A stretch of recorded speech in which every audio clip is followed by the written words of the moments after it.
Hello everyone and welcome to my channel Krishna Brijwasi में। Guys, इस video में बात करने वाले हैं एसएससी जीडी के रूटीन के बारे में। जो आपके एसएससी जीडी की 2023 वाली भर्ती है, उसका एग्ज़ाम जो है आपका जनवरी में है। आपके पास जो आप ज़्यादा टाइम नहीं है, तो आपकी जो है आप दिनचर्या क्या होनी चाहिए, आपका जो डेली रूटीन है स्टडी का वो क्या होना चाहिए, उसके बारे में इस वीडियो में डिस्कस करेंगे।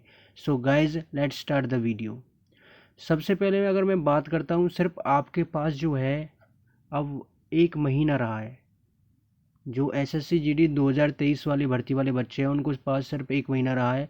आप जो हैं, अब एक महीना रहा है, सिर्फ एक महीना। ये सिर्फ एक महीने को गांठ में बांध कर रखें कि आप जो है सिर्फ अपनी स्टडी पर ही फोकस करें, अपनी स्टडी पर ही कॉन्सेंट्रेट करें। आपको जो है इधर उधर जो है कहीं नहीं जाना है। सबसे पहले अगर मैथ्स की बात करते हैं, तो मैथ्स का जो है आशा करता हूँ कि आपका जो है सारा सिलेबस कंप्लीट हो गया होगा। अगर आपका मैथ्स का सारा सिलेबस जो है कंप्लीट हो गया है, तो आप जो है मॉक टेस्ट जो है उसकी प्रैक्टिस कीजिए। कम से कम जो है मैथ्स के जो है मॉक टेस्ट कम से कम दिन में जो है आप कम से कम 2 से 3 दीजिए। ये आपकी स्कोर को बूस्ट करेगा, ये आपके स्कोर को एनहेंस करेगा, ये आपकी जो स्पीड है उसको एनहेंस करेगा और आपके स्कोर को इंक्रीज़ करेगा। और उनको अच्छे से एनालाइज कीजिए। जब आप कोई भी क्वेश्चन लगाते हो, अगर आप उसका अच्छे से एनालिसिस करते हो, तो उस क्वेश्चन के बारे में आपको काफ़ी ज़्यादा इन्फॉर्मेशन मिल जाती है। Practice every question type of previous year exams. जितने भी प्रीवियस ईयर एग्जाम्स में मैथ्स के क्वेश्चन पूछे गए हैं, आप जो उसका हर टाइप जो है प्रैक्टिस कीजिए। ये तो मैथ्स के लिए हो गया। और अब बात करते हैं रीजनिंग की। रीजनिंग के लिए क्या है? अगर हम रीजनिंग की बात करते हैं, तो आप जो है टेस्ट को प्लेटफॉर्म जो है उस पर जा सकते हैं और वहाँ पर जो है आपको मॉक टेस्ट देने चाहिए। मॉक टेस्ट जो है सफिशिएंट है रीजनिंग के लिए, और आपको जो है कोई भी ज़्यादा चीज़ करने की ज़रूरत नहीं है रीजनिंग के लिए। आप मॉक टेस्ट लगाइए, आप सेक्शनल मॉक टेस्ट दीजिए रीजनिंग की, और उनको अच्छे से एनालिसिस कीजिए। और आप जो है 20 क्वेश्चंस का भी सेट लगाइए रीजनिंग का। कम से कम 2 से 3 मॉक टेस्ट जो रीजनिंग के ज़रूर दीजिए। और आपका सिलेबस तो रीजनिंग का कंप्लीट हो ही गया होगा, और मॉक टेस्ट लगाना जो है बिल्कुल स्टार्ट कर दीजिए, क्योंकि ज़्यादा टाइम नहीं है आपके पास। अगली बात करते हैं हम जीके की। तो सबसे पहले मैं जीके जो है बहुत ही ज़्यादा वास्ट टॉपिक है, आप जो है ज़्यादा इसको कवर नहीं कर पाओगे। जीके बहुत ही ज़्यादा वास्ट वास्ट टॉपिक है। आप जो है सबसे पहले क्या करना, जितनी भी जो 6 मंथ्स की करंट अफेयर्स है, जितने भी जो है अवार्ड्स दिए गए हैं, जितने भी अपॉइंटमेंट्स हुई हैं, इनको याद कर लेना आप। 6 मंथ्स की जो करंट अफेयर्स है, जितने भी क्वेश्चन हैं उससे रिलेटेड उनको याद कर लेना। और सबसे पहले अगर मैं बात करता हूँ, तो जो स्टेटिक जीके है, एसएससी जो है अब जो है ज़्यादातर स्टेटिक जीके को उठा रहा है। क्योंकि जो अभी सीजीएल का एग्ज़ाम हुआ था, उसमें भी स्टेटिक जीके जो काफ़ी अच्छी पूछी गई है। तो इसलिए मैं आपसे कह रहा हूँ, आप जो स्टेटिक जीके ज़रूर पढ़ कर जाना। Cover all the topics of static GK, सभी टॉपिक्स की स्टेटिक जीके कवर कवर कर लेना। और पॉलिटी, हिस्ट्री और ज्योग्राफी के जितने क्वेश्चंस बनते हैं, जितने प्रीवियस ईयर क्वेश्चंस आए, उनको ज़्यादातर है जो कवर कर लेना। ये तो जीके जीएस के लिए, करंट अफेयर के लिए हो गया। अब बात करते हैं हिंदी की। हिंदी की अगर मैं बात करता हूँ, तो हिंदी की अगर सेक्शनल मॉक टेस्ट है, हिंदी के जो है आपको सेक्शनल मॉक टेस्ट जो देने चाहिए। क्यों कह रहा हूँ मैं ऐसा? सेक्शनल मॉक टेस्ट में क्या होता है, आप जो किसी भी एक टॉपिक से रिलेटेड क्वेश्चन उठा लो।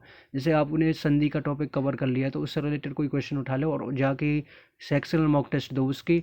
आप जो टेस्ट को प्लेटफॉर्म पर जा सकते हो, या फिर आप बहुत सारे जो ऐप्स अवेलेबल है, हाँ, आप जो वहाँ पर जाकर टेस्ट जो है दे सकते हो।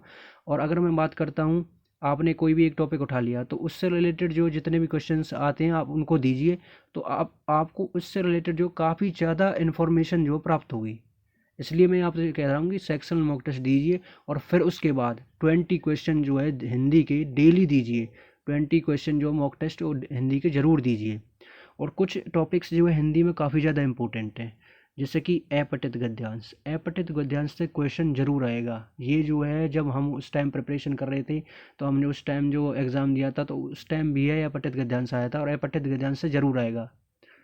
और एक शुद्ध वर्तनी, शुद्ध वर्तनी का जो है जरूर आएगा। ये भी ये क्वेश्चन 2 से 3 क्वेश्चन जो आपको शुद्ध वर्तनी के देखने को मिल जाएंगे। अगर मैं समास की बात करता हूँ, समास से 1 या 2 से क्वेश्चन आपको देखने को मिल जाएंगे। संधि से भी आपको क्वेश्चन देखने को मिलेगा, और एक वाक्य सुधार, वाक्य सुधार से भी आपको जो है क्वेश्चन देखने को मिलेगा। इसलिए मैं ये कहता हूँ कि आप जो है अच्छे से अपनी प्रिपरेशन करो। सिर्फ एक महीना रहा है आपके पास। अगर आप बात करते हैं आपका जो है और कुछ बच्चे जो हैं वो इंग्लिश को प्रेफर करते हैं, पर लेकिन मैं यह कहना चाहता हूँ हिंदी को ज़्यादा प्रेफर करें। अगर आपकी इंग्लिश सही नहीं है तो हिंदी को क्यों कह रहा हूँ, हिंदी को क्योंकि ज़्यादातर जो बच्चे होते हैं उनकी इंग्लिश काफ़ी बच्चों की अच्छी नहीं होती है। वो हिंदी को तो अच्छे से कर सकते हैं लेकिन वो इंग्लिश को अच्छे से कर नहीं पाते हैं। इसलिए मैं यही कहता हूँ कि हिंदी ठीक है इंग्लिश से, अगर आप SSC GD 2023 की भर्ती की तैयारी कर रहे हैं। इसलिए मैं कहता हूँ कि इंग्लिश को ज़्यादा प्रेफरेंस ना दें, इंग्लिश को जो है ज़्यादा प्रेफर ना करें। आप जो है SSC GD जो 2023 वाले भर्ती वाले बच्चे हैं उनसे यही कहना चाहूँगा हिंदी को ज़्यादा प्रेफर करें। और अब बात करते हैं कि जो आपका स्टडी का टाइम टेबल है वो क्या होना चाहिए, आपकी दिनचर्या क्या होनी चाहिए। तो लेट्स डिस्कस।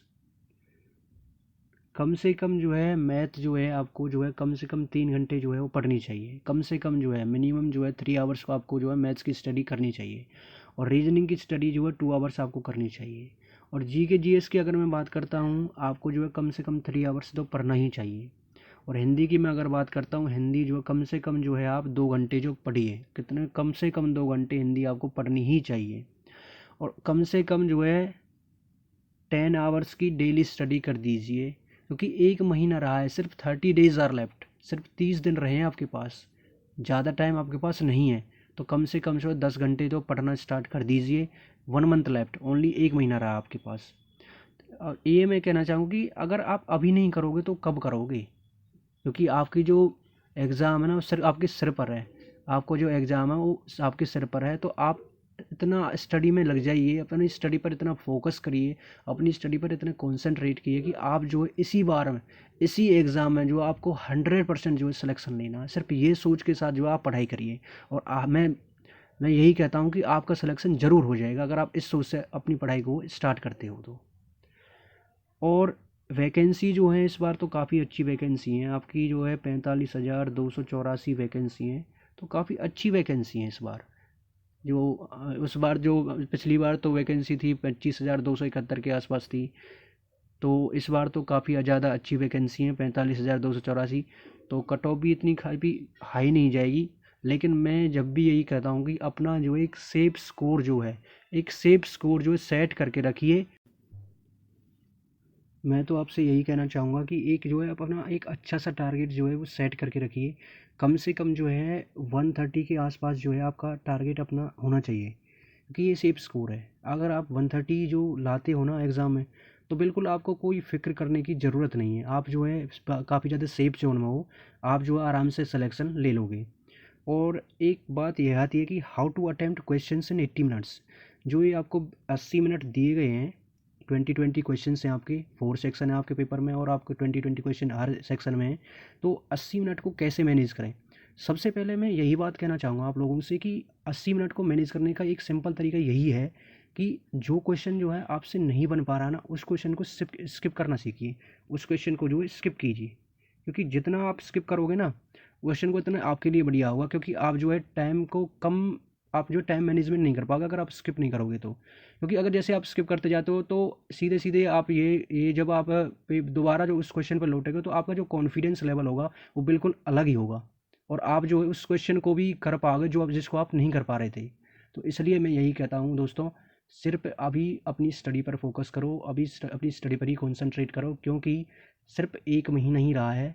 और वैकेंसी भी काफ़ी ज़्यादा अच्छी हैं, 45,284 वैकेंसी हैं। तो यही कहता हूँ, दुआ करता हूँ भगवान से कि आपका जो है सिलेक्शन सभी का हो। आप जो अच्छे से प्रिपरेशन करती रहिए। अगर आपको कोई भी डाउट हो तो आप मेरे चैनल पर, इस वीडियो पर कमेंट कर सकते हैं। आप इस कमेंट सेक्शन में कमेंट कर सकते हैं। अगर कोई भी डाउट हो SSC GD 2023 से रिलेटेड, तो मैं उसका जो है रिप्लाई आपको तुरंत की तुरंत दूंगा। आप जो कमेंट कर सकते हैं। सो गाइज, इस वीडियो में इतना ही। अगर आपको ये वीडियो अच्छी लगी हो तो इसको लाइक करें। अगर आप हमारे चैनल पर पहली बार आए तो उसको सब्सक्राइब करें। Thank you all of you guys.